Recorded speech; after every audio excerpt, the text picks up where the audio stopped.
9. Islas en tierra seca. Eaton Burchell. La BR-174 discurre desde la ciudad de Manaus, en el estado brasileño de Amazonas, más o menos en dirección norte hacia la frontera con Venezuela. La carretera solía estar bordeada por los restos de coches que habían patinado a uno y otro lado, pero desde que la asfaltaron, hace unos 20 años, es más fácil conducir por ella, y ahora en lugar de carrocerías quemadas se encuentra algún que otro café que da servicio a los viajeros. Al cabo de una hora, más o menos, los cafés se rinden, y una hora más tarde hay un desvío a una carretera de un solo carril, la ZF3, que se dirige al este. La ZF3 todavía no está asfaltada y, a causa del color de la tierra en el Amazonas, parece un tajo de vivo naranja que hiende el paisaje. Si se sigue la ZF3 durante unos 3/4 de hora se llega a un acceso de madera cerrado con una cadena. Al otro lado del acceso, hay unas pocas vacas soñolientas, y después de las vacas se llega a la llamada Reserva 1202. La Reserva 1202 puede concebirse como una isla en medio del Amazonas. Llegué allí un día tórrido y sin nubes en mitad de la estación lluviosa. A solo 5 metros en el interior de la reserva, el follaje era tan denso que incluso con el sol justo encima la luz era caliginosa, como en una catedral. Desde un árbol cercano llegó un chillido agudo que me hizo pensar en el pito de un policía. Según me dijeron, se trataba de la llamada de un pequeño y humilde pájaro conocido como pija gritona. La pija chilló de nuevo, luego se cayó. A diferencia de una isla natural, la Reserva 1202 es un cuadrado casi perfecto. Son 10 hectáreas de selva tropical intacta rodeados de un mar de maleza. En las fotos aéreas aparece como una balsa verde flotando sobre olas pardas. La Reserva 1202 forma parte de todo un archipiélago de islas amazónicas, todas ellas con nombres igualmente clínicos: Reserva 1112, Reserva 1301, Reserva 2107. Algunas de las reservas tienen incluso menos de 10 hectáreas, otras son algo mayores. Colectivamente, representan uno de los mayores y más largos experimentos del mundo, el Proyecto de Dinámica Biológica de Fragmentos Forestales o PDBFF. Prácticamente cada metro cuadrado del PDBFF ha sido estudiado por alguien: un botánico que etiqueta árboles, un ornitólogo que anilla pájaros, un entomólogo que hace recuentos de moscas del vinagre. Cuando visité la Reserva 1202, me encontré con un estudiante de doctorado de Portugal que estaba contando murciélagos. Al mediodía se acababa de levantar y comía un plato de pasta en una choza que servía de estación de investigación y, cuando hacía falta, de cocina. Mientras hablábamos, un escuálido vaquero pasó a lomos de un caballo un poco menos delgado. Llevaba un rifle colgado del hombro. No estaba seguro de si había venido porque había oído la camioneta en la que había llegado él. Quería proteger al estudiante de posibles intrusos, o porque de algún modo había percibido que había pasta. El PDBFF es el resultado de una improbable colaboración entre ganaderos y conservacionistas. En los años 70, el gobierno brasileño decidió animar a los rancheros a establecerse al norte de Manaus, un área que permanecía prácticamente deshabitada. El programa se convirtió en una deforestación subvencionada. Los rancheros que accedían a mudarse a la selva, talar los árboles y criar vacas recibían un salario del gobierno. Al mismo tiempo, de acuerdo con la legislación brasileña, los terratenientes del Amazonas tenían que dejar intacta al menos la mitad del área forestal de sus tierras. La tensión entre estas dos normativas le dio una idea a un biólogo americano llamado Tom LaViolle. ¿Y si se pudiera convencer a los rancheros para que permitieran que los científicos decidieran qué árboles cortar y cuáles dejar en pie? La idea en realidad no era más que una frase, me dijo LaViolle. Me pregunté si se podría persuadir a los brasileños para disponer aquel 50% de tal manera que realizáramos un experimento gigantesco. En ese caso, sería posible estudiar de una forma controlada un proceso que se estaba produciendo de manera descontrolada por todos los trópicos, por todo el mundo incluso. Fragmentos de bosque al norte de Manaus, vistos desde el aire. Proyecto de dinámica biológica de fragmentos forestales. LaViolle voló hasta Manaus y presentó su plan a miembros del gobierno de Brasil. Sorprendentemente, lo aceptaron. Hoy el proyecto lleva más de 30 años funcionando sin interrupciones. Son tantos los estudiantes de doctorado que se han formado en las reservas que se ha acuñado una nueva palabra para describirlos: fragmentólogo. 163. Por su parte, el PDBFF así fue calificado como el experimento ecológico más importante jamás realizado. 164. En la actualidad hay en el planeta alrededor de 130 millones de km de tierra emergida no cubierta por hielos, y esta es la línea de referencia que suele utilizarse para calcular los impactos humanos. Según un estudio reciente publicado por la Sociedad Geológica Americana, los humanos hemos transformado directamente más de la mitad de esa tierra, aproximadamente 70 millones de km2, sobre todo convirtiéndola en tierra de cultivo o pastos, pero también para construir ciudades y centros comerciales y embalses, o para explotaciones madereras, minas o canteras. 165, de los 60 millones de km2 restantes, alrededor de 3/5 partes están cubiertas por bosque, en palabras de los autores. Natural pero no necesariamente virgen, y el resto es tundra, desierto o alta montaña. Según otro estudio reciente publicado por la Sociedad Ecológica Americana, esas cifras dramáticas todavía subestiman nuestro impacto. 166, los autores del segundo estudio, O'Reilly de la Universidad de Maryland y Navin Ramankutty de McGill, argumentan que pensar en términos de biomas definidos por el clima y la vegetación, praderas templadas, por ejemplo, o bosques boreales, ya no tiene sentido. En su lugar, dividen el mundo en antromas. Hay un antroma urbano que se extiende sobre 1,3 millones de km2, un antroma de agricultura de regadío, 2,5 millones de km2, y un antroma de bosque poblado, 12 millones de km2. Ellis y Ramankutty cuentan un total de 18 antromas, que, en conjunto, se extienden sobre 100 millones de km2. Eso deja un resto de unos 30 millones de km2. A estas áreas, que están prácticamente deshabitadas e incluyen partes del Amazonas, buena parte de Siberia y el norte de Canadá, y extensiones considerables de los desiertos de Sáhara, Gobi y Gran Victoria, le dan el nombre de tierras salvajes.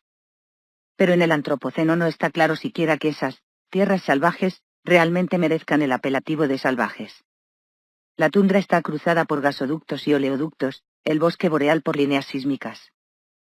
La selva tropical está hendida por ranchos y plantaciones y proyectos hidroeléctricos.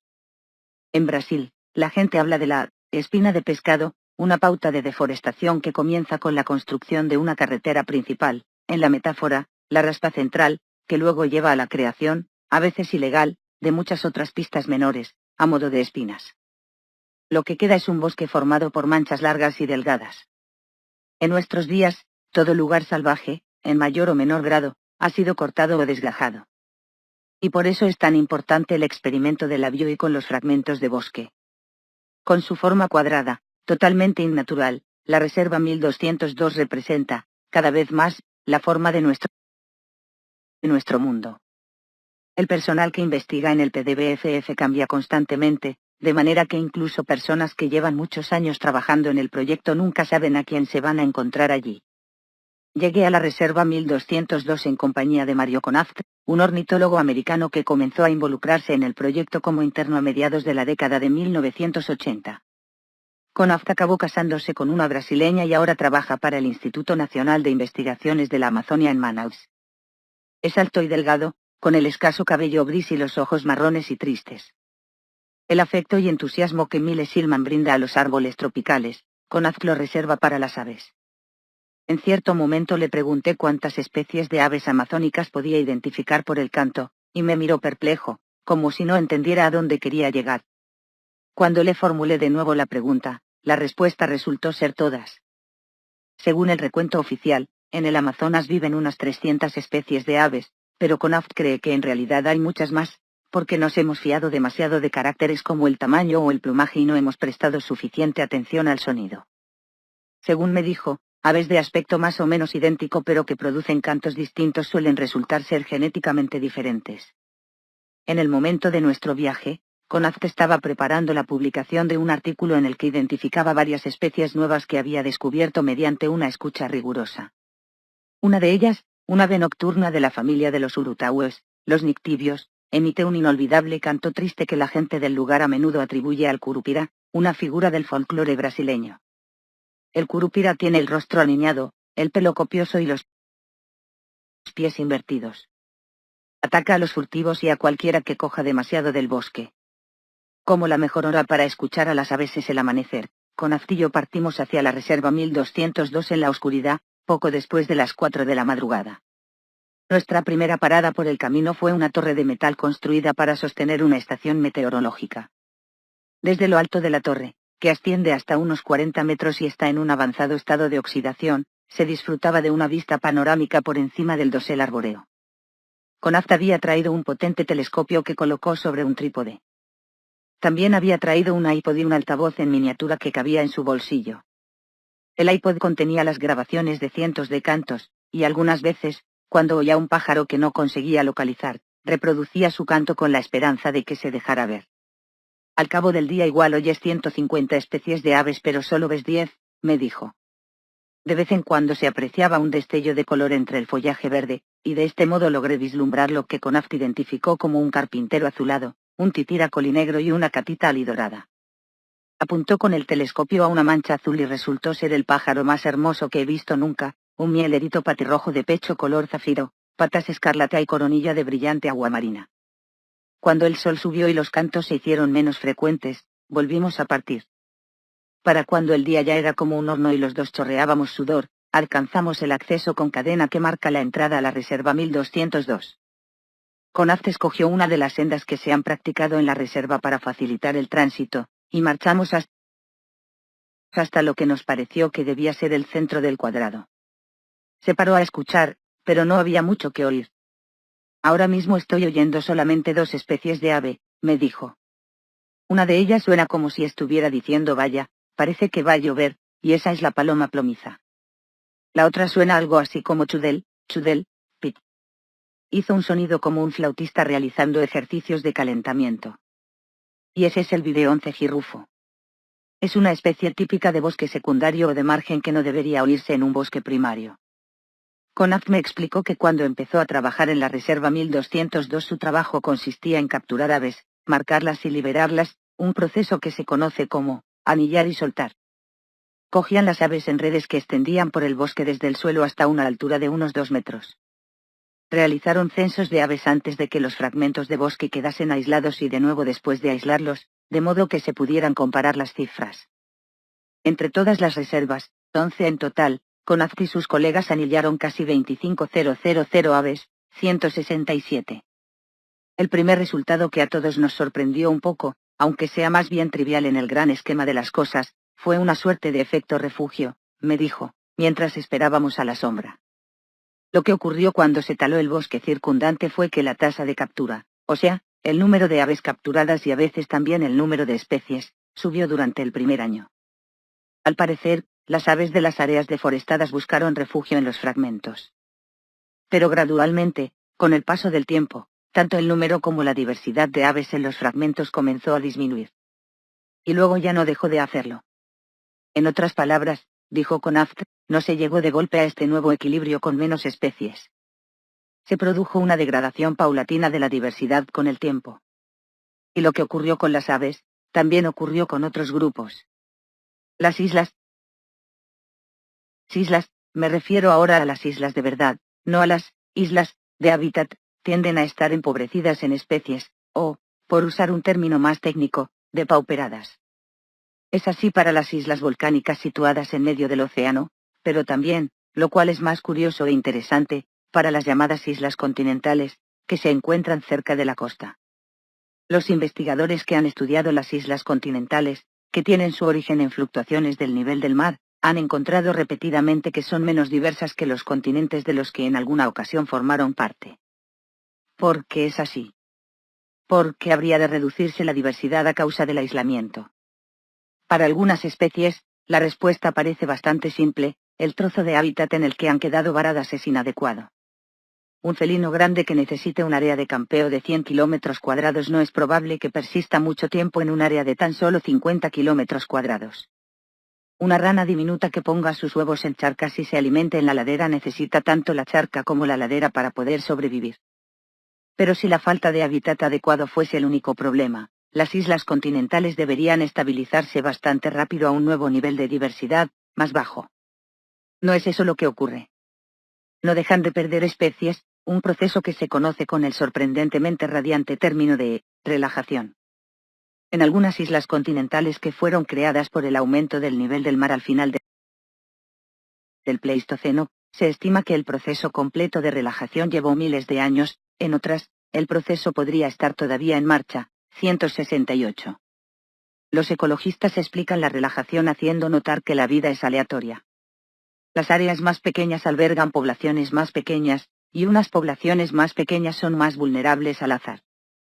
Por usar un ejemplo extremo, una isla podría albergar una sola especie reproductora de la especie X. Un año, el nido de la pareja cae del árbol empujado por el viento de un huracán. Al año siguiente, todos los pollos resultan ser machos, y al siguiente el nido es asaltado por una culebra. La especie X se encuentra ahora al borde de la extinción local.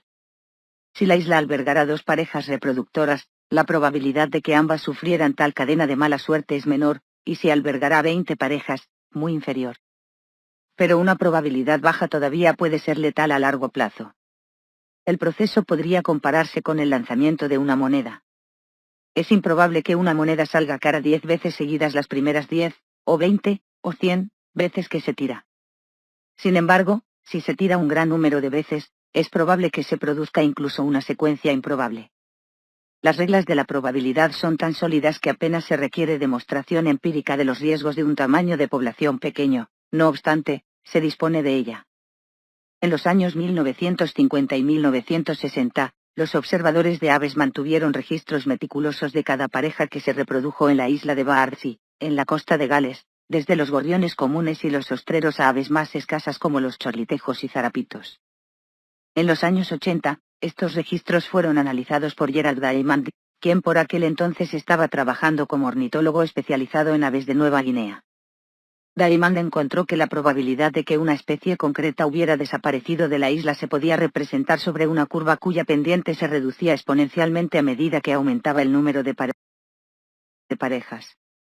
Por consiguiente, escribió que el principal predictor de la extinción local era el tamaño poblacional pequeño. 169. Naturalmente, las poblaciones pequeñas no están confinadas a las islas. Una charca puede tener una pequeña población de ranas, un prado una pequeña población de topillos. En el curso normal de los acontecimientos, las extinciones locales se producen continuamente. Pero cuando una de estas extinciones se debe a una cadena de mala suerte, es probable que el lugar sea recolonizado por miembros de otras poblaciones más afortunadas que se dispersen desde algún otro lugar. Lo que distingue a las islas, y explica el fenómeno de la relajación, es que la recolonización es muy difícil, en muchos casos prácticamente imposible. Aunque una isla continental puede sostener una pequeña población residual de tigres, por poner un ejemplo, si esa población desaparece, es difícil que otros tigres lleguen nadando. Lo mismo se aplica a cualquier otro fragmento de hábitat.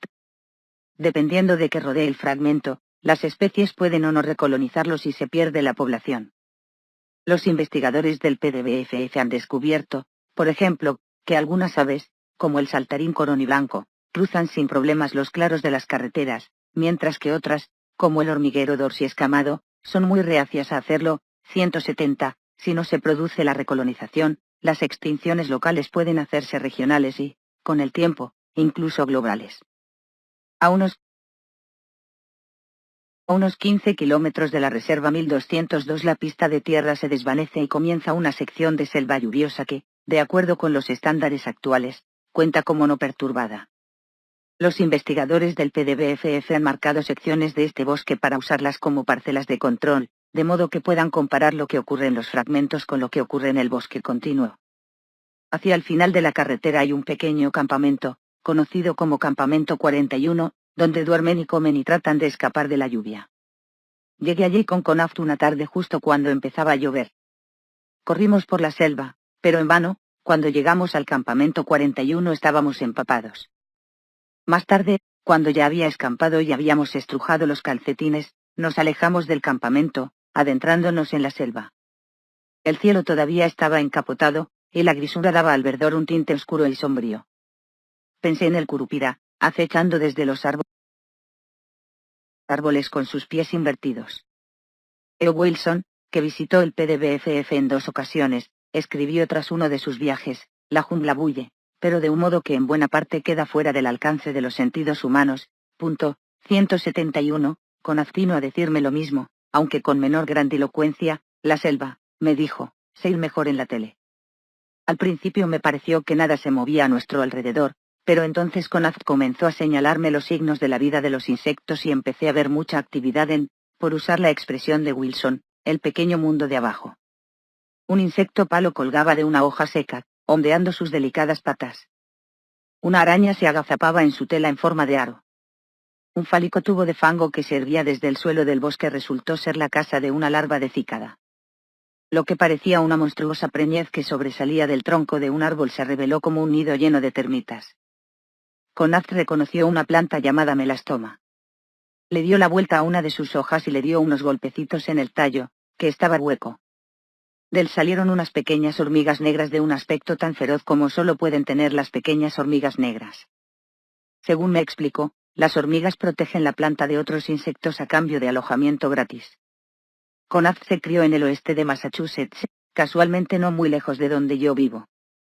Allí me consideraba un naturalista general, me dijo.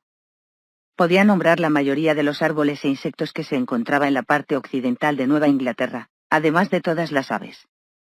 Pero en el Amazonas era imposible ser generalista, había demasiadas cosas.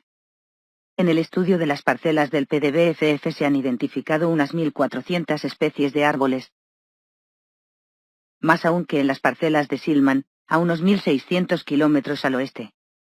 Estos son ecosistemas megadiversos en los que cada una de las especies está muy especializada, me dijo Conaz. Y en estos ecosistemas supone una gran ventaja hacer exactamente lo que haces. Me brindó su propia teoría de por qué la vida en los trópicos es tan variada, que la diversidad tiende a reforzarse a sí misma. Un corolario natural a la alta diversidad de especies es la baja densidad de población, lo cual es una receta para la especiación, aislamiento por la distancia, me explicó.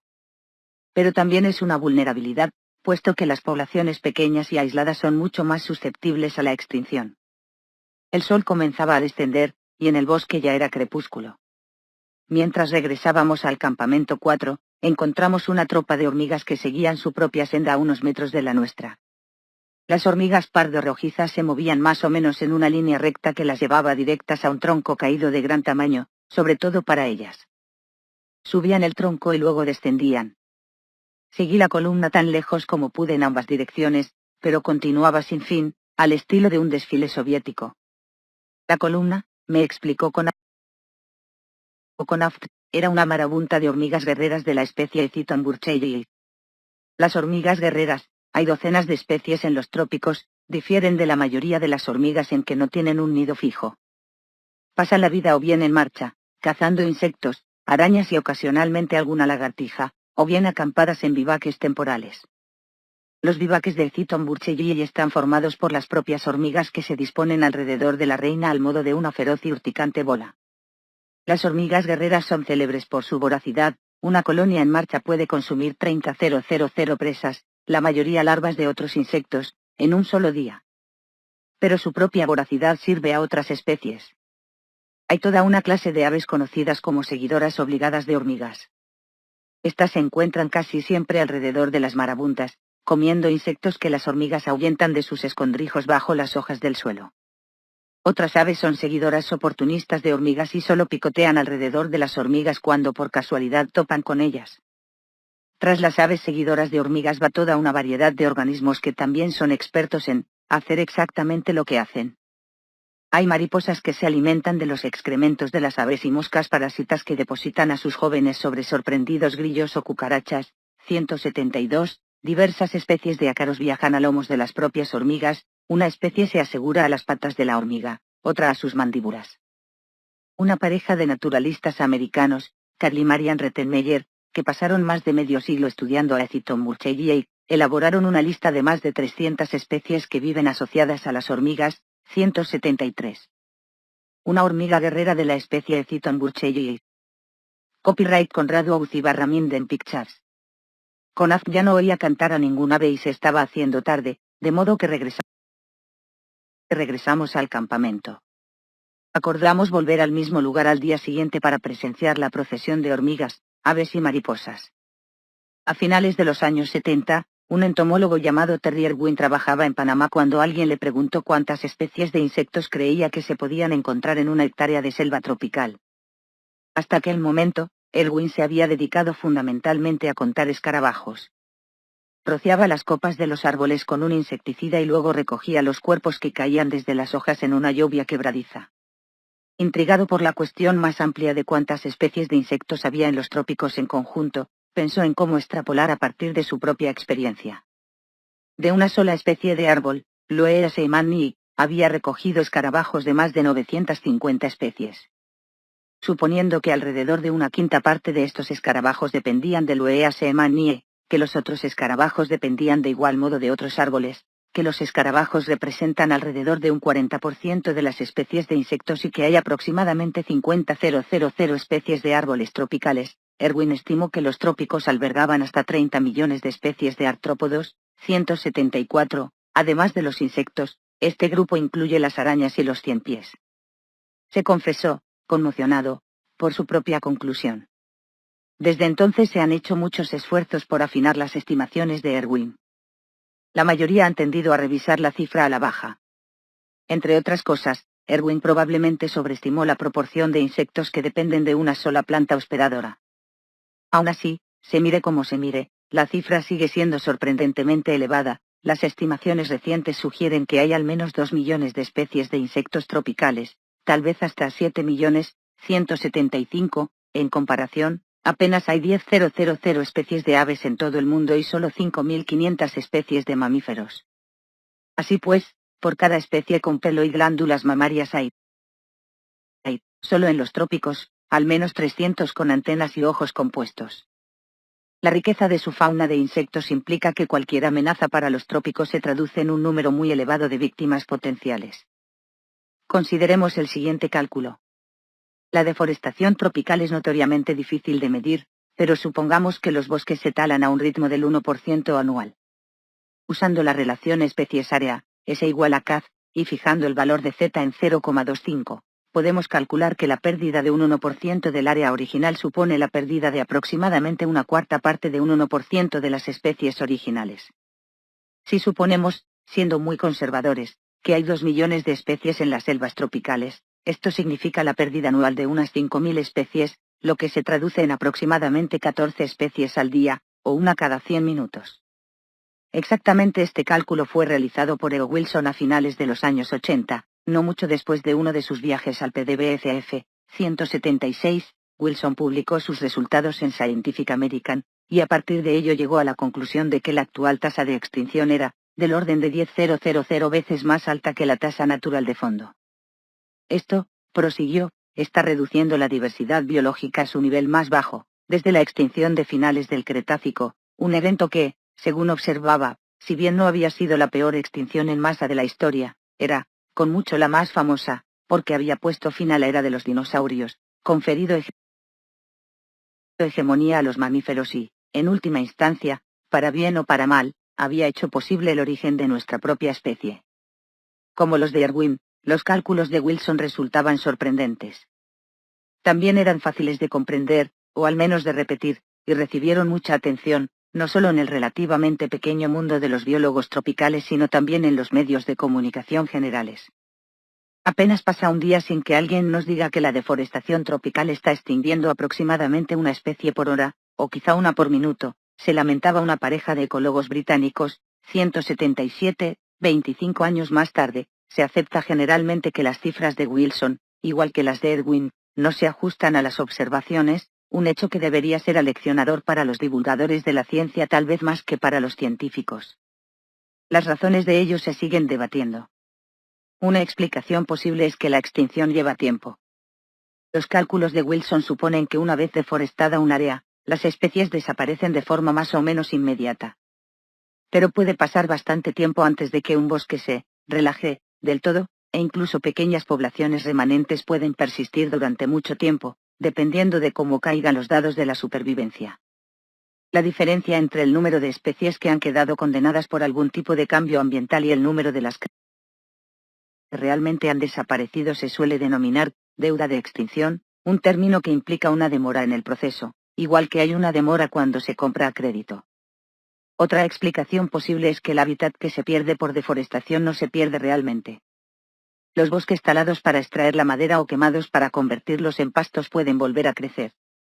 Irónicamente, Una buena ilustración de esto nos llega desde el área que rodea el PDVFF. Poco después de que Labioi convenciera a los agentes del gobierno brasileño para que respaldaran el proyecto, el país sufrió una paralizadora crisis de deuda, y en 1990 la tasa de inflación alcanzaba el 30,000%. El gobierno canceló los subsidios que había prometido a los rancheros, y miles de hectáreas fueron abandonadas. Alrededor de algunos de los fragmentos del PDVFF volvieron a crecer los árboles con tal vigor que las parcelas habrían quedado engullidas si Labioi no hubiera dispuesto que se volvieran a aislar talando o quemando el crecimiento secundario. Aunque el bosque primario prosigue su declive en el trópico, en algunas regiones el bosque secundario está en aumento. Otra explicación posible de por qué las observaciones no se ajustan a las predicciones es que los humanos no somos muy observadores. Como la mayoría de especies de los trópicos son insectos y otros invertebrados, también la mayoría de las extinciones previstas están en estos grupos. Pero como no sabemos, ni a la resolución de 1 millón de años, cuántas especies hay de insectos tropicales, es poco probable que vayamos a notar la desaparición de 1 o 2 o incluso 10.000 especies.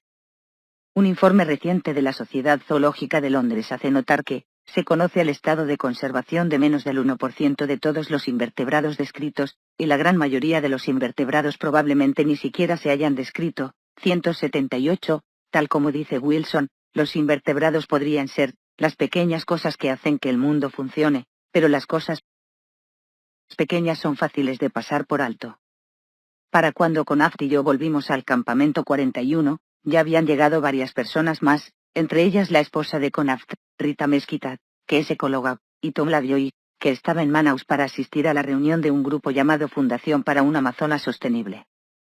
A Labioi, que cuenta 70 y pocos años, se le suele atribuir la introducción del término diversidad biológica en el lenguaje común y la concepción de la idea del canje de deuda por naturaleza. A lo largo de los años, ha trabajado para la Fundación de las Naciones Unidas y el Banco Mundial, y en buena parte gracias a sus esfuerzos alrededor de la mitad de la selva amazónica se encuentra hoy en día bajo alguna forma de protección legal. Labioi es una de esas raras personas que se sienten igualmente cómodas sudando en la selva y testificando en el Congreso. Siempre está buscando el modo de recabar apoyos para la conservación del Amazonas, y mientras estábamos sentados en correo aquella noche me dijo que en una ocasión había traído a Tom Cruise al campamento 41. Cruise, me dijo, parecía haber pasado un buen rato, pero al final no se había adherido a la causa. Hasta hoy se han escrito más de 500 artículos y varios libros científicos sobre el PDVFF. Cuando le pedí a Labioi que me resumiera lo que se había aprendido gracias al proyecto, me contestó que había que ser cautos a la hora de extrapolar de una parte al todo. Por ejemplo, trabajos recientes habían puesto de manifiesto que los cambios en los usos del territorio en el Amazonas también afectan a la circulación atmosférica. Eso significa que, a una escala lo bastante grande, la destrucción de la selva tropical podría tener como resultado no solo la desaparición del bosque, sino también la desaparición de la lluvia. Supongamos que acabamos con un paisaje cortado en fragmentos de 100 hectáreas, dijo Labioi. Creo que lo que el proyecto nos ha mostrado es que básicamente habríamos perdido más de la mitad de la fauna y la flora. Pero, claro, ya sabemos que el mundo real siempre es más complicado. En efecto, la mayoría de los hallazgos del PDVFF han sido variaciones sobre el tema de la pérdida. En el área del proyecto se pueden encontrar 6 especies de primates. 3 de ellas, el mono araña negro, el mono maicero y el saquí barbudo, no están en los fragmentos. Aves como el trepatroncos colilargo y el trepamusgo olivo, que se desplazan en bandadas de especies mixtas, prácticamente han desaparecido de los fragmentos más pequeños y se encuentran con una abundancia muy inferior en los grandes. Las ranas que se reproducen en las charcas donde se revuelcan los pecaríes desaparecieron al mismo tiempo que los pecaríes que producían las charcas. Muchas especies, sensibles incluso a leves cambios de luz y calor, han disminuido en abundancia hacia los márgenes de los fragmentos, a pesar de que el número de mariposas, a las que gusta la luz, haya aumentado. Por otro lado, aunque caiga un poco fuera del ámbito del PDVFF, se produce una infeliz sinergia entre la fragmentación y el calentamiento global, igual que entre el calentamiento global y la acidificación de los océanos, o entre el calentamiento global y las especies invasoras, o entre las especies invasoras y la fragmentación. Una especie que necesita migrar para mantenerse a la par de las temperaturas que aumentan pero está atrapada en un fragmento de bosque, aunque sea un fragmento grande, es poco probable que sobreviva. Una de las características definitorias del antropoceno es que los cambios que se producen en el mundo empujan a las especies a desplazarse, al tiempo que se crean barreras, carreteras, talas rasas, ciudades, que se lo impiden. La nueva capa que se superpone a todo lo que tomaba en consideración en los años 70 es el cambio climático, me dijo la Bioy, quien también ha escrito que, ante el cambio climático, aunque fuera un cambio climático natural, la actividad humana ha creado una carrera de obstáculos para la dispersión de la biodiversidad, el resultado de la cual podría ser una de las mayores crisis bióticas de todos los tiempos. 179. Aquella noche todos fuimos a dormir temprano. Tras lo que me parecieron unos pocos minutos pero podrían haber sido varias horas, me despertó el estruendo más extraordinario. El ruido parecía venir de ningún sitio y de todos. Subía increscendo, luego bajaba y entonces, justo cuando empezaba a conciliar el sueño, volvía a empezar.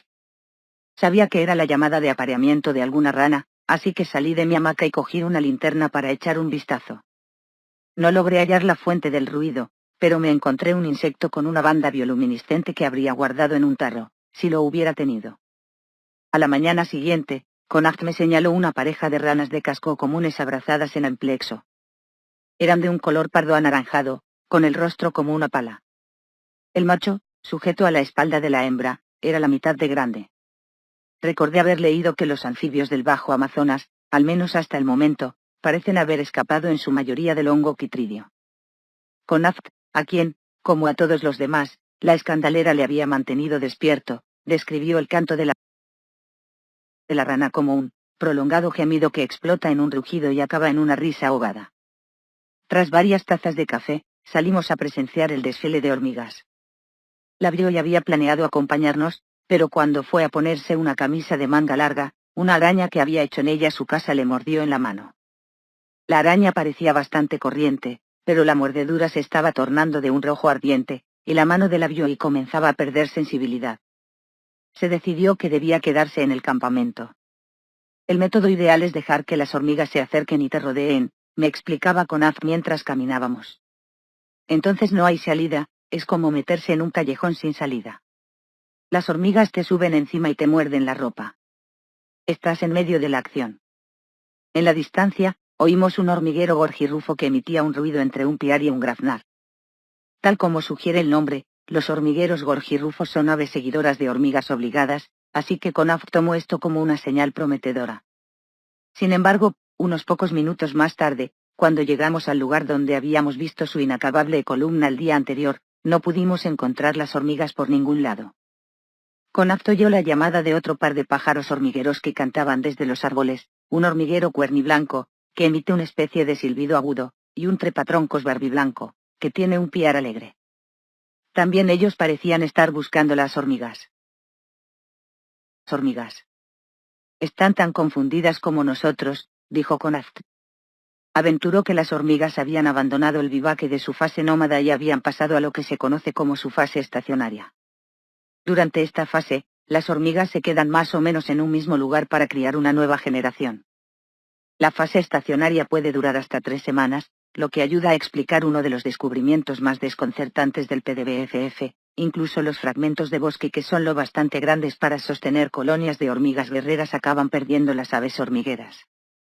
Las aves que son seguidoras de hormigas obligadas necesitan tener hormigas nómadas a las que seguir y, al parecer, en los fragmentos no hay bastantes colonias como para garantizar que siempre haya alguna activa. Había aquí, me dijo Connacht, una prueba más de la lógica de la selva lluviosa. Los hormigueros eran tan buenos haciendo, exactamente lo que hacían, que eran extremadamente sensibles a cualquier cambio que haga más difícil su particular forma de hacer. Un hormiguero cuerniblanco, Piscis salvifrons. Copyright Philip C. Stauffer. Cuando encuentras algo que depende de algo más, que a su vez depende de algo más, la serie entera de interacciones depende de la constancia, dijo. Pensé en ello mientras caminábamos con esfuerzo hasta el campamento.